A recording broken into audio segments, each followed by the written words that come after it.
છો? Hey everyone, good morning, welcome back to my new mini vlog. And મોર્નિંગની શરૂઆત આ તરફ સૂર્યનારાયણને જળ ચડાવી એન્ડ ત્યાર પછી હનુમાનજી દદ્દુને મનાવી એન્ડ આ તરફ મારા નાસ્તા જોડે થઈ ગઈ છે. એન્ડ આ તરફ તમે આ જોઈ શકો છો ખાખી તો પાકી ટી શર્ટ એન્ડ આ છે રિઝનિંગની બુક્સ જે મને મળી છે નીરજ ભરવાડ સરના સેમિનારમાં ટોપ 5ની અંદર મારું નામ આવવાને લીધી એન્ડ એપ્લિકેશનનો મેથ્સ રિઝનિંગનો કોર્સ ફ્રી.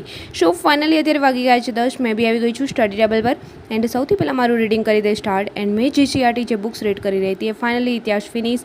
સો ઓનલાઈનર રીડ કરી એન્ડ ત્યાર પછી એમને ટેસ્ટ આપી એન્ડ મેં અત્યારે ત્યાર પછી એ મારું જે રીડિંગ છે એ કન્ટિન્યુ એ જ બુકની અંદર કરીશ. સૌથી પહેલાં મેં જીસીઆરટી ફિનિશ કરીશ એન્ડ કોઈની કમેન્ટ્સ હતી કે જીસીઆરટી એનસીઆરટી બંને કરવી જરૂરી છે, તો યસ બંને કરવી જરૂરી છે પોલીસ કોન્સ્ટેબલ એન્ડ પીએસઆઈ માટે. ત્યાર પછી તમે આગળના વિષયો છે કન્ટિન્યુ કરી શકો છો. ફાઇનલી મારું બી રીડિંગ અત્યારે થઈ ગયું છે સ્ટાર્ટ એન્ડ આજે તો મોર્નિંગની શરૂઆત બહુ જ જોરદાર થઈ છે એન્ડ મોર્નિંગમાં 4 વાગે જ મારું મેડિટેશન સેશન બી કમ્પ્લીટ થઈ ગયું છે. સો આઈ હોપ કે આજનો મિની વ્લોગ બી તમને પસંદ આવ્યો છે.